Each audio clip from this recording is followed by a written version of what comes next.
नमस्कार मेरे प्यारे विद्यार्थियों, स्वागत है आपका एक बार फिर से हमारे अपने YouTube चैनल जितेंद्र कठनावली ऑफिशियल पर। तो प्यारे विद्यार्थियों, आज की क्लास आपके राजस्थान जी के पर्यावरण अध्ययन से रहने वाली है, जो कि रीट के लिए बहुत ही महत्वपूर्ण रहने वाली है।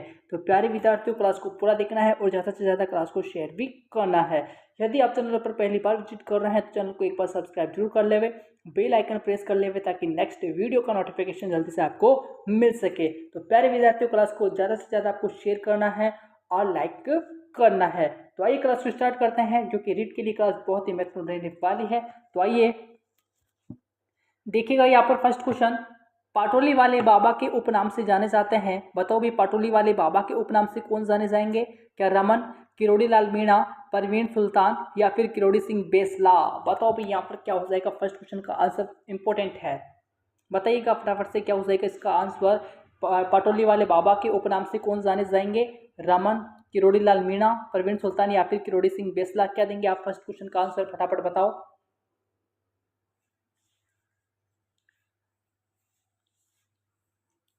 क्या हो जाएगा? किरोड़ी सिंह बेसला। ऑप्शन डी जो है यहाँ पर राइट है। ओके, चलिए आगे। देखो भाई, अगला क्वेश्चन है यहाँ पर, बताइए फटाफट से। राज्य का पहला हेरिटेज होटल है। बताओ भी, राज्य का पहला हेरिटेज होटल सामुद हवेली जयपुर है क्या? अजीत भवन जोधपुर है क्या? सरिस्का पैलेस जो सरिस्का है, या फिर रवि वंशर पैलेस रवि वंशर है? बताओ भी यहाँ पर क्या होगा सेकंड क्वेश्चन का आंसर।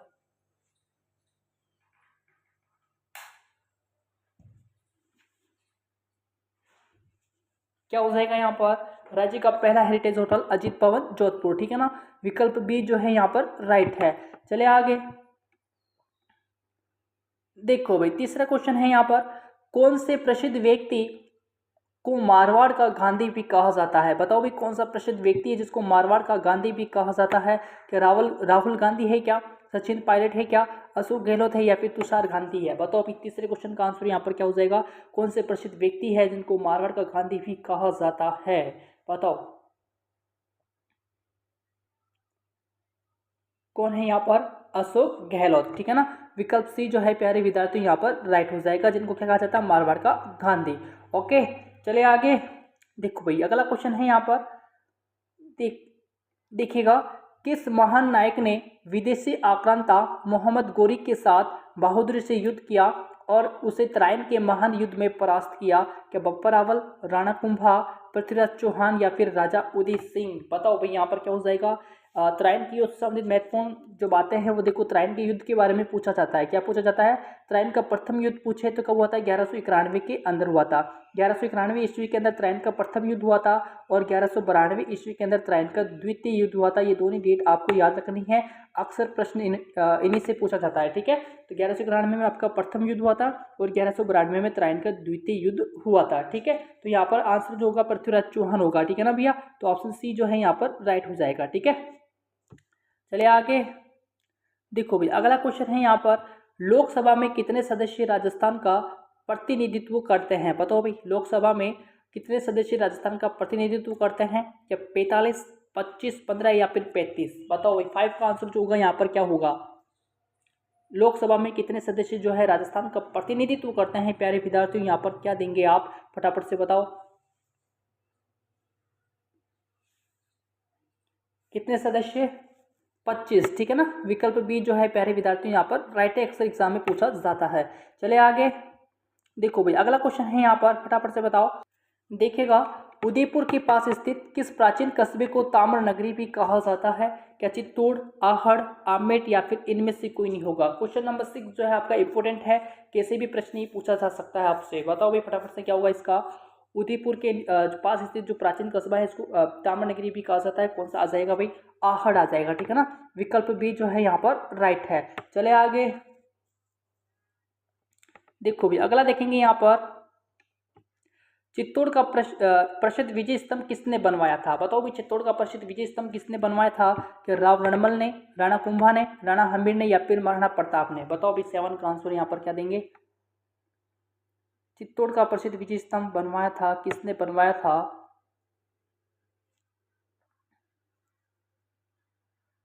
कुंभा ने, ठीक है, राणा कुंभा ने बनवाया, ठीक है ना। विकल्प बी जो है यहाँ पर राइट है। चलिए आगे देखो भाई, अगला क्वेश्चन है यहाँ पर, बताइए चिंकारा पशु सामान्यतः किस क्षेत्र में पाया जाता है। यहाँ पर पशु अभी, ठीक है ना। चिंकारा पशु सामान्यतः किस क्षेत्र में पाया जाता है, क्या बूंदी क्षेत्र में, भरतपुर क्षेत्र में, जोधपुर क्षेत्र में या फिर गंगानगर क्षेत्र में। बताओ अभी यहाँ पर 8 का आंसर जो होगा यहाँ पर क्या देंगे, चिंकारा पशु जो है सामान्यतः किस क्षेत्र में पाया जाता है, तो ये जोधपुर क्षेत्र में पाया जाता है भाई, ठीक है ना। विकल्प सी जो है यहाँ पर राइट है। अगला क्वेश्चन देखेंगे, मीराबाई किसकी पुत्री थी। बताओ भाई मीराबाई किसकी पुत्री थी, क्या जोधा की, वीरमदेव की या फिर रतन सिंह की या फिर दूधोजी की थी भैया, बताओ। दूधोजी की थी। बताओ भाई यहाँ पर क्या होगा 9 का, मीराबाई किसकी पुत्री आ जाएगी, रतन सिंह की, ठीक है। विकल्प सी जो है यहाँ पर राइट है। चले आगे देखो भी अगला क्वेश्चन, रेडियो में ध्वनि तरंगों को किन तरंगों के माध्यम से दूसरे स्थान पर भेजा जाता है। बताओ भी क्या हो जाएगा, क्या ध्वनि तरंगों के माध्यम से भेजा जाता है, क्या चुंबकीय तरंग के माध्यम से, विद्युत तरंगों के माध्यम से या फिर विद्युत चुंबकीय तरंगों के माध्यम से भेजा जाता है। बताओ भी यहाँ पर 10 का आंसर, क्वेश्चन इंपॉर्टेंट है, क्या हो जाएगा यहाँ पर, रेडियो में ध्वनि तरंगों को किन तरंगों के माध्यम से दूसरे स्थान पर भेजा जाता है, विद्युत चुंबकीय तरंगों के माध्यम से, ठीक है ना। विकल्प डी जो है प्यारे विद्यार्थी यहाँ पर राइट हो जाएगा।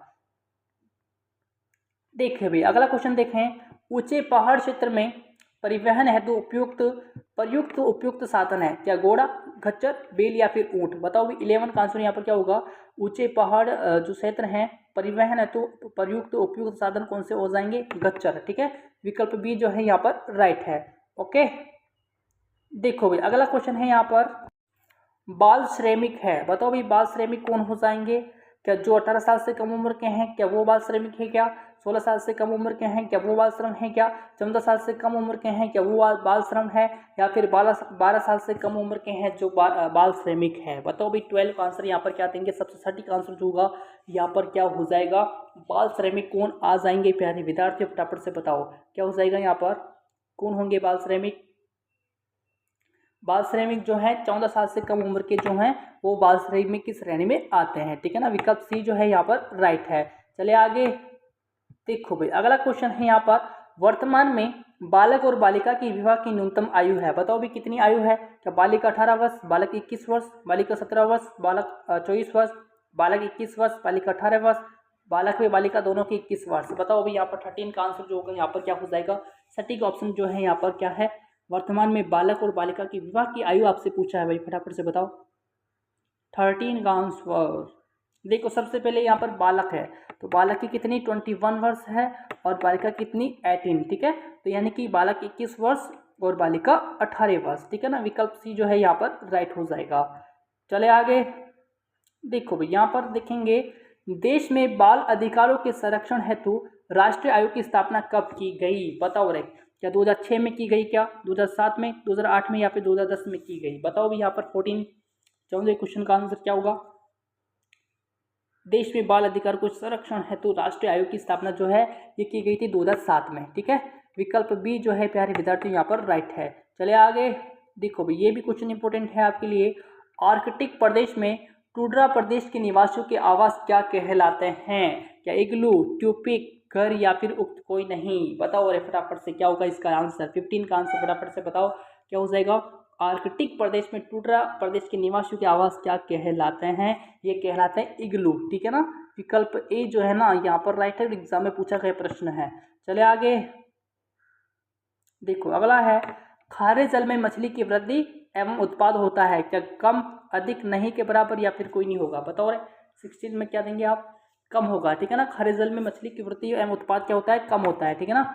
चलिए आगे देखो, मधुमक्खी पालन की दृष्टि से सर्वश्रेष्ठ किस्म है। बताओ भाई कौन सी, क्या Apis mellifera, Apis indica, Apis florea या फिर एपिस डोरसेटा। बताओ यहाँ पर क्या होगा, 17 का आंसर क्या हो जाएगा, इंपॉर्टेंट क्वेश्चन क्या देंगे आप, मधुमक्खी पालन की दृष्टि से सर्वश्रेष्ठ किस्म आपसे पूछा है तो कौन सी है, एपिस मेलिफेरा, ठीक है ना। विकल्प ए यहाँ पर राइट है। अगला देखेंगे, बताइए समझौता एक्सप्रेस ट्रेन किन दो देशों के मध्य चलती है। बताओ भाई किस दो देशों के मध्य चलती है, क्या नेपाल भारत, भारत पाकिस्तान, बांग्लादेश भारत या फिर बांग्लादेश म्यांमार। बताओ भाई 18 का आंसर आप क्या देंगे, समझौता एक्सप्रेस जो है ना ये कौन से देशों के मध्य चलती है, भारत और पाकिस्तान, ठीक है। विकल्प बी जो है यहाँ पर राइट है। देखो अगला, लटकन आभूषण कहाँ पहना जाता है? बताओ लटकन आभूषण कहाँ पहना जाएगा? अंगुली कान में, नाक कान में, अंगुली नाक में या फिर कलाई कमर के अंदर। 19 का आंसर क्या हो जाएगा यहाँ पर? लटकन आभूषण जो है ये पहना जाता है नाक और कान के अंदर, ठीक है, विकल्प बी राइट है। देखिए अगला है यहाँ पर, मुंह से बजाया जाने वाला वाद्य यंत्र, क्या ताशा, इकतारा, अलगोजा या फिर नौबत? बताओ 20 में आप क्या देंगे? मुंह से बजाया जाने वाला वाद्य यंत्र पूछा है तो अलगोजा, ठीक है। चले आगे, देखो अगला क्वेश्चन है यहाँ पर, जनापाव मध्य प्रदेश की पहाड़ी से कौन सी नदी निकलती है? क्या चंबल, खारी, बाणगंगा या फिर माही? बताओ भाई यहाँ पर क्या होगा? 21 का आंसर। जनापाव पहाड़ी जो है कौन सी नदी निकलती है, किस नदी का उद्गम होता है? चंबल नदी का होता है भाई, किसका? चंबल का, ठीक है, विकल्प ए यहाँ पर राइट है। देखो अगला क्वेश्चन है यहाँ पर, राजस्थान राज्य हथकरघा विकास निगम लिमिटेड का मुख्यालय कहाँ पर है तथा इसकी स्थापना कब हुई थी? बताओ भाई, राजस्थान राज्य हथकरघा विकास निगम लिमिटेड की स्थापना यहाँ पर पूछा है और इसका मुख्यालय भी कहाँ पर है आपको यह भी बताना है। बताओ भाई क्या हो जाएगा? देखिएगा इसका मुख्यालय तो प्यारे विद्यार्थी जयपुर के अंदर है। कहाँ पर है? जयपुर में है।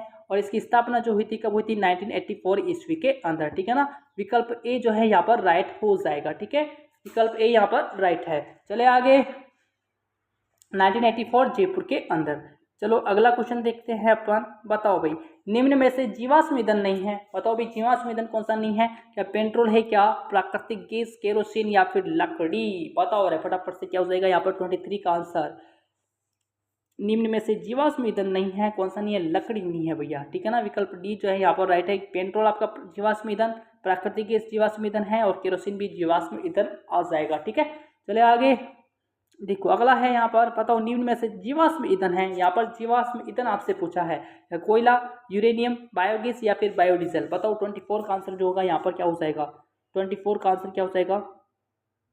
जीवाश्म ईंधन है आपका कोयला, ठीक है, विकल्प ए जो है प्यारे विद्यार्थी यहाँ पर राइट है। चले आगे, देखो अगला क्वेश्चन है यहाँ पर 25 का आंसर क्या हो जाएगा? निम्न में से कौन सा ऊर्जा का मात्रक नहीं है? बताओ भाई कौन सा ऊर्जा का मात्रक नहीं है? क्या जूल, किलोवाट घंटा, किलोवाट या फिर इलेक्ट्रॉन वोल्ट? बताओ भाई 25 का आंसर जो होगा यहाँ पर क्या होगा? निम्न में से कौन सा ऊर्जा का मात्रक नहीं है? बताओ रे, क्या देंगे इसका आंसर? किलोवाट नहीं है, ठीक है, विकल्प सी जो है प्यारे विद्यार्थी यहाँ पर राइट हो जाएगा। अगला है यहाँ पर, किसी वस्तु में कार्य करने की क्षमता कहलाती है, इंपॉर्टेंट, क्या बल, गति, शक्ति या फिर ऊर्जा? किसी वस्तु में कार्य करने की क्षमता जो है ना ये क्या कहलाती है? वोल्ट, अपने ऊर्जा कहलाएगी, ठीक है ना, विकल्प डी जो है प्यारे विद्यार्थी यहाँ पर राइट होगा, ठीक है, विकल्प डी यहाँ पर सटीक आंसर है। चले आगे, देखो भाई अगला क्वेश्चन देखेंगे। बताइए, वायु दाब का मापन किया जाता है क्या थर्मामीटर से, हाइड्रोमीटर से, बैरोमीटर से या फिर हाइड्रोमीटर से? बताओ भाई यहाँ पर, ये रिपीट हुआ इसको काट दो, 3 ऑप्शन है आपके सामने। बताओ भाई यहाँ पर वायु दाब का मापन किया जाता है किसके द्वारा? 27 का आंसर जो होगा यहाँ पर क्या हो जाएगा? बैरोमीटर से, ठीक है ना, विकल्प सी जो है यहाँ पर राइट है। चले आगे, देखो भाई अगला है, भारत का राष्ट्रीय वृक्ष। बताओ भाई कौन सा आ जाएगा भारत का राष्ट्रीय वृक्ष? सबको पता है भाई, बरगद और वट वृक्ष, ठीक है ना, विकल्प ए यहाँ पर राइट हो जाएगा। चले आगे, देखो भाई अगला, वर्षण के विभिन्न रूप है। बताओ भाई वर्षण के विभिन्न रूप, वर्षा, ओलावृष्टि, हिमपात या फिर उक्त सभी? बताओ 29 का क्या देंगे आप? वर्षण के विभिन्न रूप हैं, कौन से हैं भैया? वर्षा भी है, ओलावृष्टि भी है, हिमपात भी है, तो उक्त सभी हो जाएगा, ठीक है। देखो अगला, ओजोन गैस पाई जाती है क्या सौर मंडल में, आयन मंडल में, समताप मंडल में या फिर इनमें से कोई नहीं होगा? 30 का आंसर जो होगा यहाँ पर क्या होगा? अभी फटाफट से बताओ। ओजोन गैस जो पाई जाती है ये समताप मंडल में पाई जाती है भैया, ठीक है ना, विकल्प सी जो है यहाँ पर राइट है। अब है भैया आपके शिक्षण वीडियो के सवाल, 10 क्वेश्चन शिक्षण वीडियो के हैं, फटाफट से आंसर करो।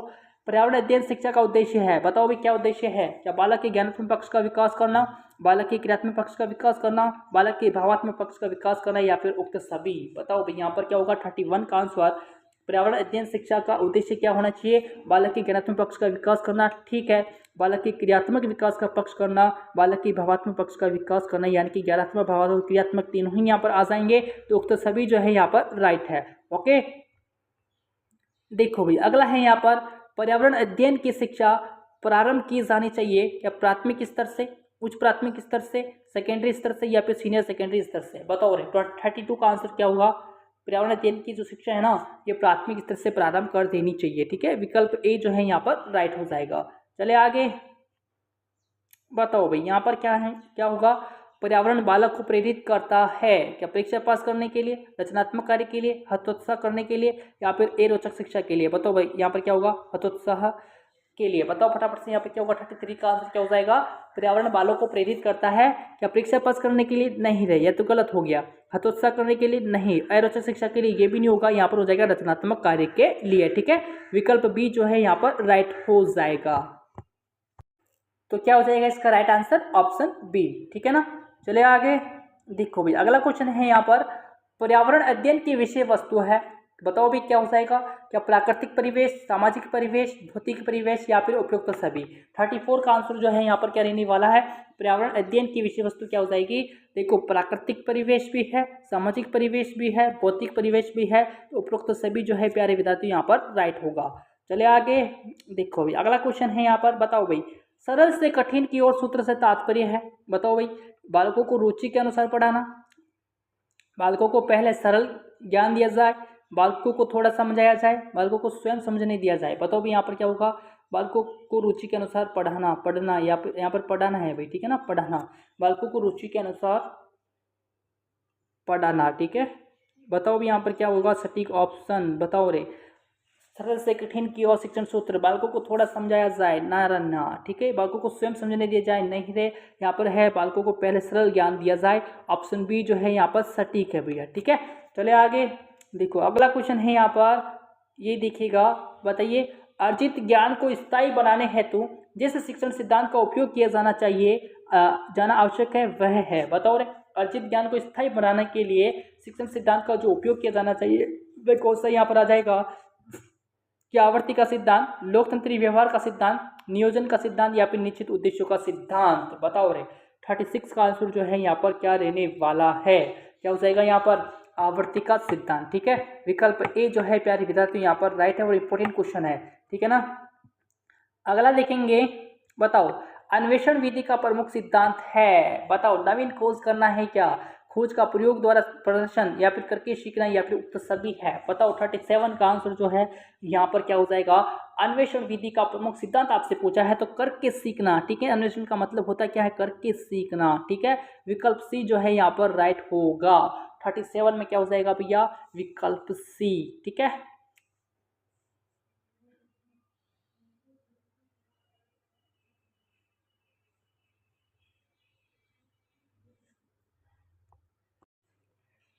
चले आगे देखो भाई अगला क्वेश्चन,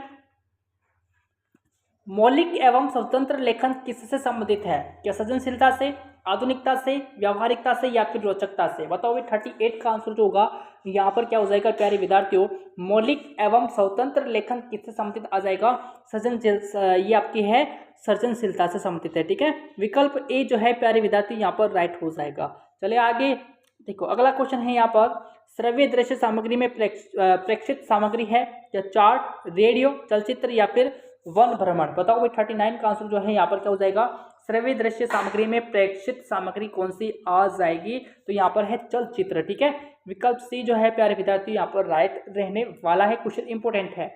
अगला देखेंगे यहाँ पर जो कि लास्ट क्वेश्चन यहाँ पर बचा है, श्यामपट्ट उपयोगी साधन है। बताओ भी किसमें उपयोगी किसका उपयोगी साधन, या शिक्षण का, क्रियात्मक कार्य का, विज्ञान कक्ष का, या फिर कविता लिखने का। 40 का आंसर जो होगा यहाँ पर क्या हो जाएगा, श्यामपट्ट उपयोगी साधन है किसका, शिक्षण का। ठीक है, उपयुक्त जो ऑप्शन है यहाँ पर कौन सा है भैया, ऑप्शन ए यहाँ पर राइट रहने वाला है, सटीक ऑप्शन है। ठीक है, शिक्षण का। ओके, तो ये थी प्यारे विद्यार्थियों आपकी इंपोर्टेंट क्लास। 40 क्वेश्चन जो है मैंने आपको सोल्व करवाए हैं। तो आई होप क्लास जरूर पसंद आई होगी, पसंद आई है तो लाइक जरूर कर दीजिए। लाइक आपको करना ही करना है, ठीक है, चैनल को सब्सक्राइब भी करना है और क्लास को शेयर करना ना भूलें। तो मिलेंगे नेक्स्ट वीडियो में, तब तक के लिए नमस्कार, जय हिंद, जय भारत।